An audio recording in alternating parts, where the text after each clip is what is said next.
What's up, y'all? This your girl Jay Renee with Prison Riot Radio. I hope that you're doing well. On the phone this evening, I got brother Azad Henderson, also known as Lord Swift, on the phone. He gonna holler at us about what's going on with his case. We're gonna see how we can support him, and in the endeavors that he's trying to complete. What's up, bro? How you doing? Peace. I'm good. And yourself? One day at a time, still on the grind for sure. I appreciate you for being here this evening, so we can talk about what's going on with you and your case and stuff like that. Right. All right, so give the people a little introduction of who you are and where you from. My name is Azad Henderson, better known as Lord Swift Azad Allah. I came to Virginia from New York, Far Rockaway, Queens. Been here in 1997. I've been here ever since. Okay. And I spent 17 of those years out here in prison for crimes that don't fit the time. Okay. I'm not saying that I don't deserve to be in prison. I did commit a crime, but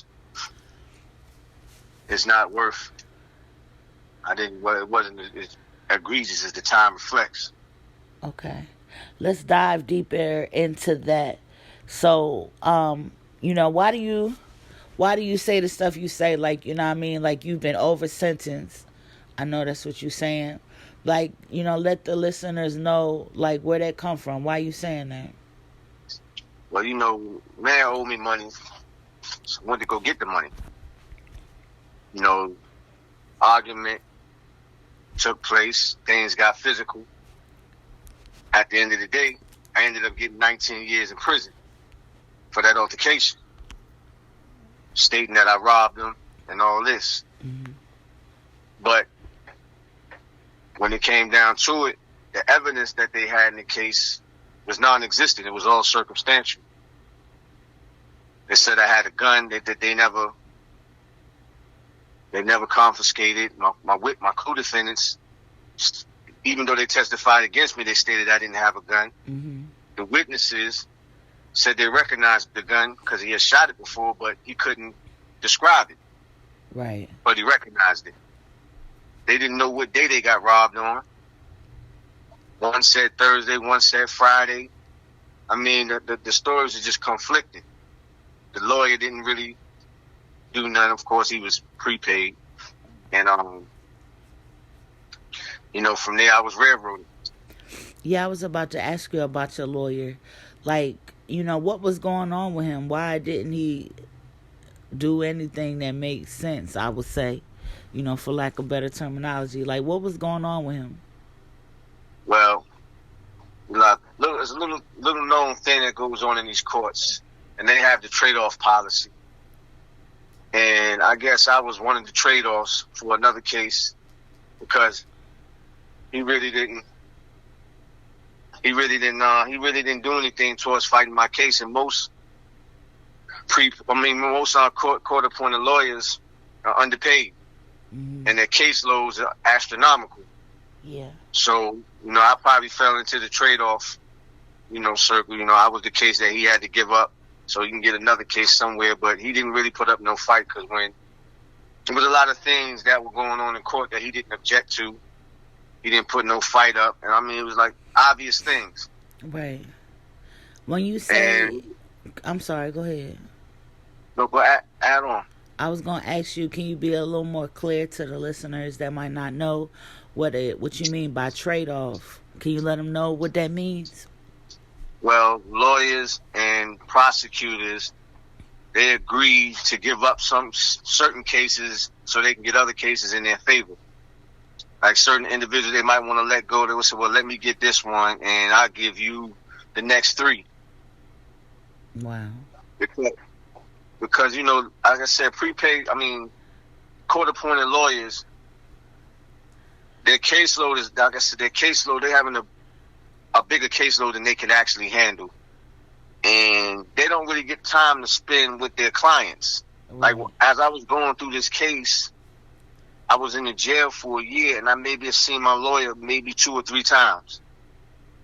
My case got postponed unbeknownst to me 3 or 4 times.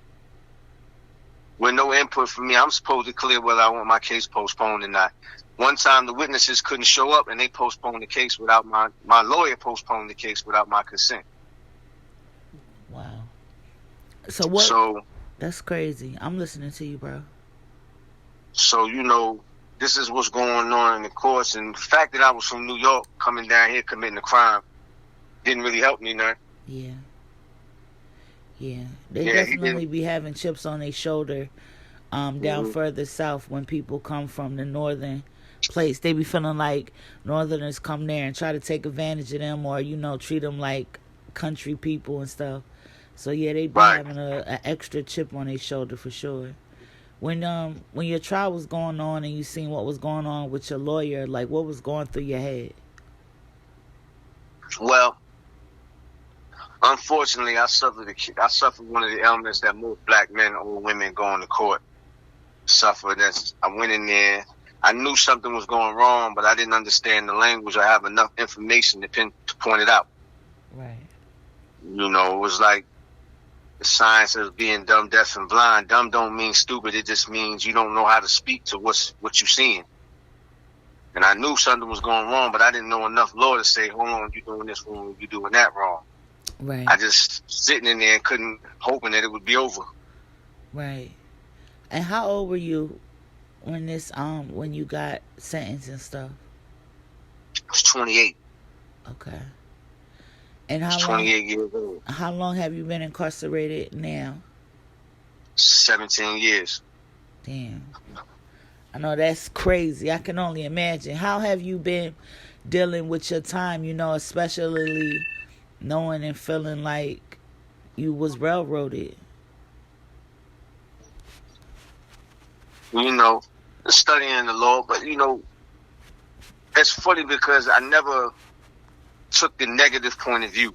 Mm-hmm. It started off rough, but once I got here, I adjusted and I said, I can only make it worse if I, keep going down the negative path. So I kept a positive outlook, worked out, studied the law, right. Studied other things, businesses. I was in college for a second, but I had some financial problems with that. But I'm gonna get back in there soon. Right. So, like I said, I haven't been doing time. I've been using the time wisely. Okay. I've been studying and, just improving myself, because, once you get back here, it's your responsibility to rehabilitate yourself. Because they tell you they offer you rehabilitative program, but they don't. Yeah. They just put it on paper. Yeah. We haven't been in the program in almost 3 years. Wow. And what is their excuse for that? Well, they say it's COVID. Of course. COVID's the excuse for everything now, right? Yeah, COVID, and then shorter staff. That's the other one. Mm. So how can we the people support you? Like, is there anything that you need? Like, what's going on? What does the future hold? What you trying to do? Well, I currently got a letter circulating online on Facebook. That people should, just all they got to do is, send that letter in to the people whose names are enclosed, mm-hmm. to the governor, and all the people whose names are on that list. They can send it in, and they can get their people to send it in. And I can get this from the letter that you're talking about. I can find it on Facebook. Yes. Okay. All right. You can find it on Big Don's page. Okay. So. And it's a letter to the government because I have a clemency petition pending right now. Okay. Which is a good thing, but then there's this other thing that's roadblocking that because they don't have no parole board right now in VA. Yeah, so talk a little bit more about that. What do you mean they don't have a parole board? I was under the impression that every state has one. So is this just Virginia, or is it for the time being? Like, what's going on with that? It's Virginia, and it's politic blocking. The current governor didn't like the old parole board, so he fired them all. But the people he tried to put in came with built-in bias. One woman was shot in the face. One dude was a judge. he sentenced I don't know how many people, and was a prosecutor. Prosecutor and a judge. He was a prosecutor and a judge. I mean, everybody he picked had built-in bias. Right. They wasn't let, so of course the Democrats in position blocked that because he was like, come on, these people are not playing fair. Right. They're not approaching this with, impartiality. Right. So that's why right now clemencies are like really not really something. It's kind of on hold because we don't have no parole board to review the petitions. Right. And how long is this supposed to be? They can't just not have one. Like, how long has it been since they've had one? It's about a month now. Okay. Have they said anything about alleviating this issue? Well, there's a lot of filibustering, a lot of, procrastinating going on. Mm-hmm. A lot of lies and a lot of different arguments going across this. The government is saying that the current parole board was corrupt with no proof, as they normally do. And just like I said, it's just politics. Right.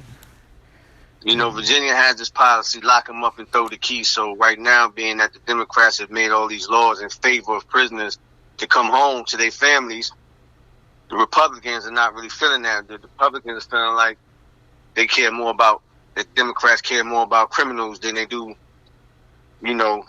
civilians. But the fact is, the law that they have now hasn't changed anything since 1996. Mm-hmm. They say the recidivism rate is down, but if you're giving people 85% of time, there's nobody going home for a recidivism rate to even occur. Right. Nobody's going home to come back. Right. I got you. I got what you're saying there. You see? Yeah. Nobody, it's like you give a person 50 years, they come home in 45. Right. Come on. You see what I'm saying? It's like nobody's getting out. So how could your recidivism rate be anything other than what it is? Right. The crime rate went down 1% since they enforced the tough on crime laws, the 85% law. And it's been the same way for the last since 1996. 27 years. Crime rate hasn't gone nowhere, it hasn't gone up, it hasn't gone down. Right. But one thing we do know is they can't fit no more prisoners in DOC. Jails are overpacked. People with crime, people with time can't even come to prison now because everybody's stuck. There's no room. At one point, the jails were even suing the prisons for their overcrowdedness. Wow. It's a lot of stuff that's going on in Virginia that people don't know about. Nah. It's definitely not. I mean, and those are just the big problems. Those are just the big problems. We haven't gotten to the conditions of the penitentiaries.